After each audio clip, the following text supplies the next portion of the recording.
Today we are looking at the options available on the Viomi V3 via the Xiaomi Home app. The Xiaomi Home app is the central hub for all Xiaomi devices, and the Viomi V3 also syncs with it. And here I have the Viomi V3 vacuum icon, tap on it, and we enter the home screen of the vacuum. The home screen displays the current map selected. If the vacuum had made a complete cleaning cycle throughout your house, then the map is visible on screen. The rooms are auto-segregated and can be edited as per your choice later. On the home page, we also have the general information on the top. We can see how much area has been cleaned, how long it has been cleaning, and current battery level. And below we have a big start button which allows us to start or stop the cleaning. If you click on the start button, this would generally clean the entire house and would stay away from the no-go zones marked in red on the map. The no-go zones are added manually as per your requirements. So here on screen you can see that my vacuum is visible here, docked and charging, and on the left we have a text fully charged. But when the vacuum is cleaning, it would change to charge back, which is generally the instruction to send the vacuum back to its charging dock or to recharge. So that option is available right next to the start button on the left. On the right, map management. I will go into these options in detail later in the video. And this section below the start button pulls up the display for even more options and as per the type of tank that you've installed. When you have the standard dustbin installed, we have only the vacuum option. And here we have the option to set the suction power. Quiet is the lowest power and it makes the least noise. And as you go up, we have the standard, medium, and strong. But with each option, the noise levels do increase and so does the battery life go down.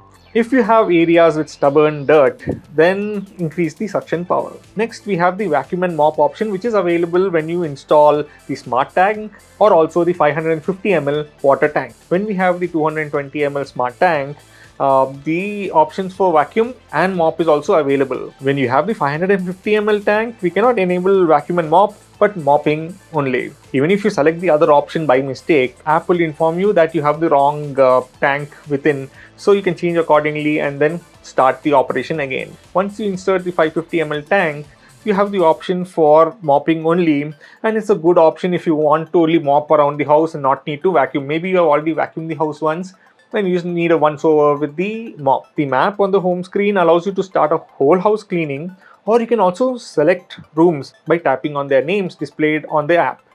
Tap them and clicking on start will start the cleaning process. But if you want the whole house to be clean, just tap start without selecting anything. Now, once this map has been generated, once the whole cleaning is done, actually to make the map, you need the vacuum go around your whole house and then map it. And the map may not be exactly how you would like it. So there is an option to edit the map. And you have the area editor over here, which is present in map management. Using this page, we can merge rooms, rename them, or even split the rooms. So these are the rooms that I already have set up. In case you want to further subdivide a room, you can select a room and tap on split. And then we draw a line. So exactly this is how it's going to be drawing, where the split should be occurring, and then hit the check mark to accept. And the room is now split in two. Now to merge, we just select the two new rooms created and merge them into one. And it's done. Now tap on the new room created, which is room 1.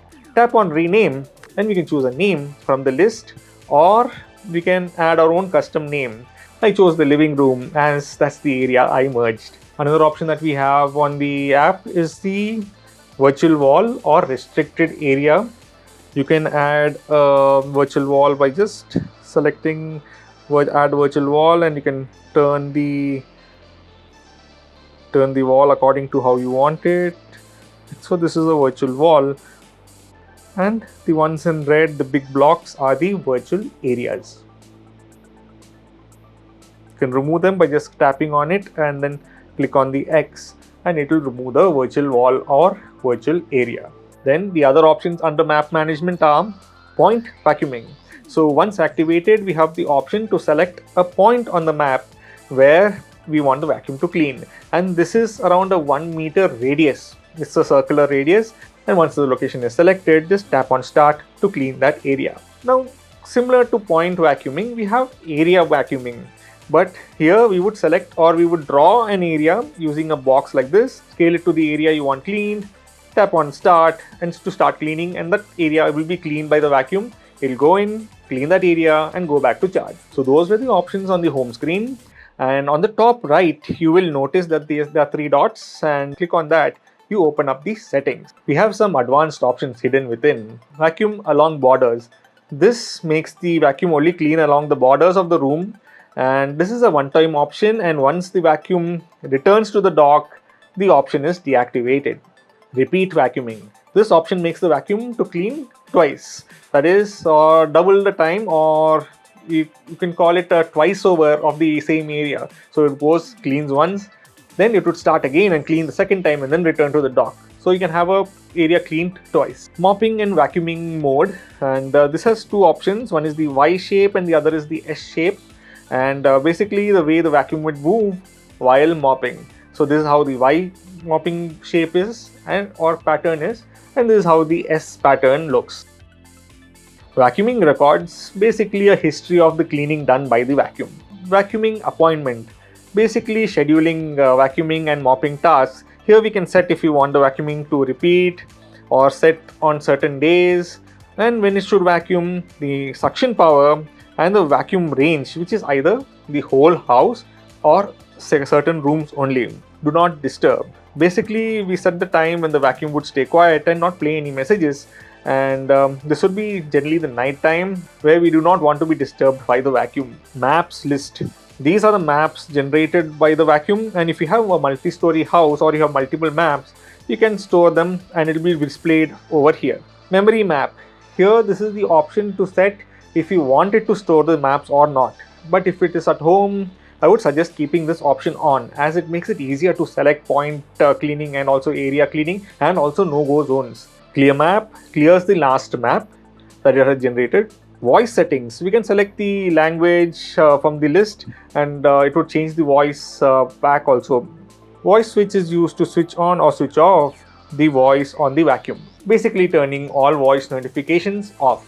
Volume adjustment sets the overall volume of the vacuum's notification sounds and the voice prompts. Consumable statistics. The life remaining for the vacuum's consumables such as the brushes, the filters.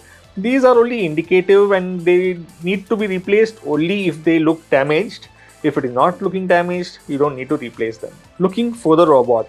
The robot plays a voice notification indicating where it is. I am here. Remote control. We can control the robot like a radio controlled car actually. So using the joystick on screen. Equipment level. So this is basically the gyro level. So this option calibrates the gyros, and so it knows where the level of the ground is. So suppose you place it over there, you're supposed to place it on a level ground before you initiate this option. Device name, self-explanatory, you can change the name of the device here.